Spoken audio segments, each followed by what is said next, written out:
Ito ang programang salamin ng inyong mga kwento. Nagdadala ng mga malalaking balita mula sa maliliit na buhay.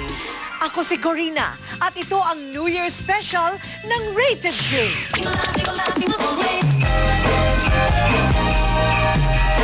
Gusto niyo bang marinig ang mga kwento?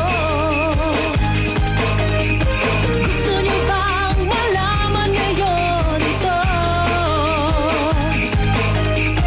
Gusto niyo bang mga kwentong seryoso? Tagumpay at pagkatalo, pag-ibig at pagbabago.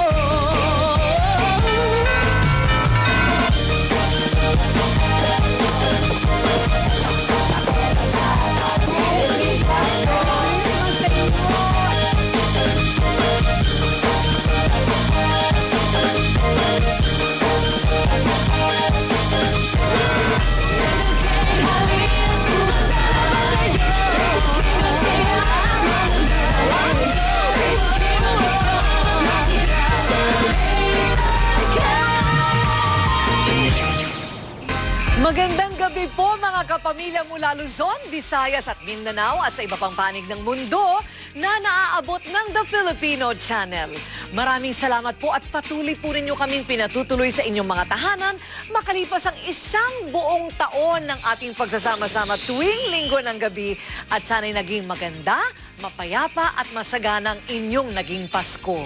Naku, ngayon naman ilang tulog na lang at matatapos na ang taong 2007 at harapin na natin ang bagong taon.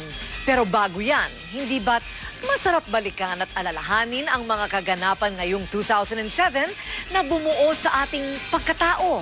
Sa ating napakamakukulay na karanasan na ika nga dapat nating ipinagpapasalamat. Maaring ang mga kwento na matutunghayan ninyo ngayong gabi ay salamin ng mga pangyayari din sa inyong mga buhay nitong nakaraang taon. At marahil nais nyo ring magsabi ng thank you sa mga taong naging bahagi ng inyong 2007. Tulad niya, dating janitor, milyonaryo na ngayon. Ang ebidensya, mansyon, magarang sasakyan at maaliwalas na kinabukasan. Salamat sa swerte at diskarte. Ang Pilipino, kahit naghihikahos at lugmok sa kahirapan, ay pilit pa ring lumalaban sa hamon ng buhay. Tulad yan ang kwento ng marami sa atin. At kwento ni Domingo Colina, ang dating janitor na nagsumikap na may ahon sa hirap ang kanyang sarili at ang kanyang pamilya. Aba, mula sa pagiging taga-kuskus ng sahig at pagiging tindero, biruin nyo ngayon siya ay isa ng milyonaryo? Maganda ang naging taon at napakatayog ng naging buhay nitong si Domingo. Kaya't sabi niya, salamat sa swerte at diskarte. Magpapasalamat po ako doon sa experience ko.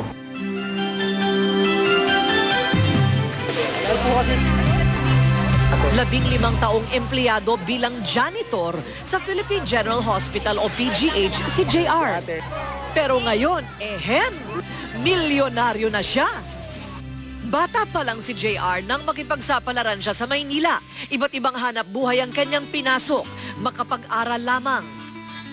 Sa umaga, estudyante sa FEU. Sa gabi, janitor. Pag umuwi ako sa gabi, ang pagkain ko nun, kanin na tutong. Tapos yung kape, yan ang ulam ko. Pagka kasi ayaw ako ng tatay ko na mag-aral eh. Ngunit dahil hindi siya makapasa sa civil service exams noon, hindi siya mabigyan ng tamang posisyon sa trabaho, kaya umuwi sa pagiging janitor. Kahit na mas mababang posisyon, alam ko na may mararating kami pagka siya yung napangasawa ko. Kasi masinop siya, napag-aral niya ang sarili niya sa kanyang sariling pamamaraan. 7,000 piso ang sweldo ni JR kada buwan noon bilang janitor. Pero 500 piso lang ang kanyang naiuwi dahil marami raw silang mag-asawa na bayarin sa opisina. Taong 2004, isang pagsubok ang dumating sa mag-asawa. Nasunog ang nirerentahan nilang apartment, pero hindi naman naabo ang kumpiyansa ni JR. Doon po ako nakapag-isip na kailangan ko na siguro paalam sa community, sa PGH, kasi nabaon kami lalo sa utang. Malit ang sweldo ko, ma'am.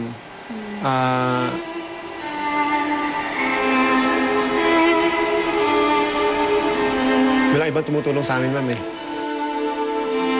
Enero taong 2005, kinailangan ng magpaalam ni JR sa naging kapamilya sa PGH sa loob ng 15 taon.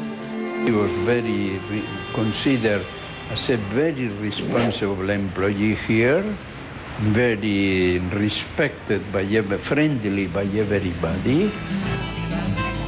Nakipagsapalaran ang mag-asawa gamit ang naitatabing 7,000 piso para sa papasuking negosyo ni JR.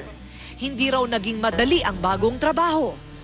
Unang-una, mahirap kasi ang mapaniwala at mapabili ang mga tao ng mga kung tawagin ay herbal supplement.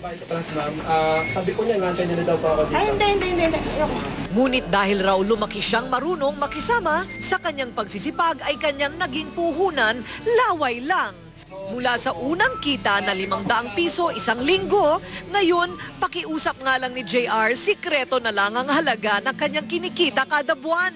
Pero ganun pa man, eto na ang ebidensya. Enero 2007, nakabili ng lupang 400 square meters na nagkakahalaga ng humigit kumulang na 2 milyong piso. Oktubre 2007, natapos ang bahay na pinatayo rito na nagkakahalaga ng humigit na 7 milyong piso. O hindi ba ang galing ni JR? Kung dati, bus at tricycle ang sinasakyan papunta ng PGH bilang janitor, ngayon may sarili na siyang sasakyan. Napangarap ko na mapag-aral yung mga anak ko. Sa maganda eskwela na sila ngayon. Savings po, meron na. Bagong lipat kami dito, hindi kami nakatulog. Ito na ba yun? Ito na ba yun? Kasi po, bago dumating naman kami dito, maraming hirap na dinaanan din kami. Meron yung mga tao na parang binabaliwala kami, pinagsasaraduhan kami ng pinto, akala nila mangungutang kami. Todo buhos na biyaya marahil ang may tatawag sa nangyari sa buhay ng mag-anak ni JR, lalo na ngayong 2007. Lubos-lubos ang kanyang thank you. Higit sa lahat, dahil naibangon na raw niya ang dignidad bilang tao. Kahit na mula sa pagiging janitor, ay naging milyonaryo. Ang tao kasi, ang ultimate goal niya is to survive. Kung ikaw ay naniniwala sa ginagawa mo at alam mo na pag nagtsatsaga ka, bibigyan mo ng pagsisikap yung ginagawa mo sa kadahilan ng gusto mo kumita ng malaki na hindi ka nang aargabyano ng ibang tao, posible yun. Ipapasalamat po ako doon sa experience ko. Yung mga bagay pala na nangyari sa akin, may purpose po pala. Para palagi maging matatag ako.